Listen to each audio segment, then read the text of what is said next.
ভাই আসলে কি চুরি হয়ে গেছে?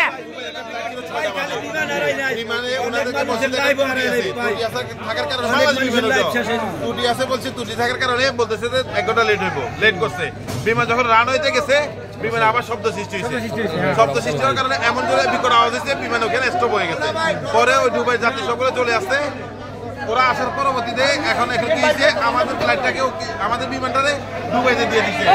মানে নিজেদের বিমান চুরি করে দুবাই পাঠাই দিচ্ছে। কোন দেশে আছি আমরা? বিমান চুরি হয়ে যায়, কোন দেশে আছি আমরা বলেন? আচ্ছা ভাই, আজকে যে আমরা কোন দেশে আছি? বিমান চুরি হয়ে যায়। আজকে যে ফ্লাইটটা মিস হয়েছে কোনো আপডেট পাইছি আমরা?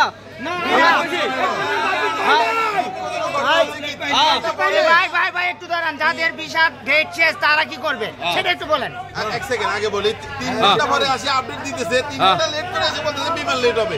আরে যে 3 ঘন্টা লেট হয়েছে ওটার কি হয়েছে? তাও আসি সুনির্দিষ্ট কোনো ব্যক্তি না, এখানে এয়ারপোর্টের লোক মানে সুনির্দিষ্ট কোনো ব্যক্তি এসে আমাদেরকে বলে নাই যে আমাদের বিমান এতক্ষণে যাবে এতক্ষণ যাবে। অলরেডি আমাদের বিমানের টাইম শেষ। এর মধ্যে অনেকের আছে আজকে ভিসা ডেট শেষ। ওদের কি হবে? ওদের কি হবে যাদের ভিসা ডেট শেষ হয়ে গেছে?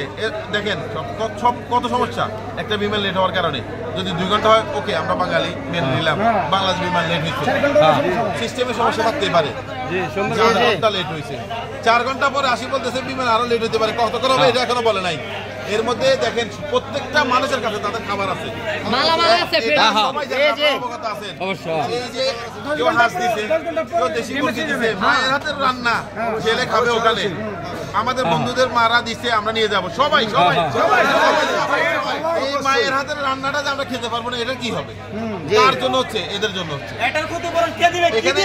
এখানে সুনির্দিষ্ট ভাবে তদন্ত করা দরকার। এখানে অবশ্যই আছে, অবশ্যই দূষণ আছে।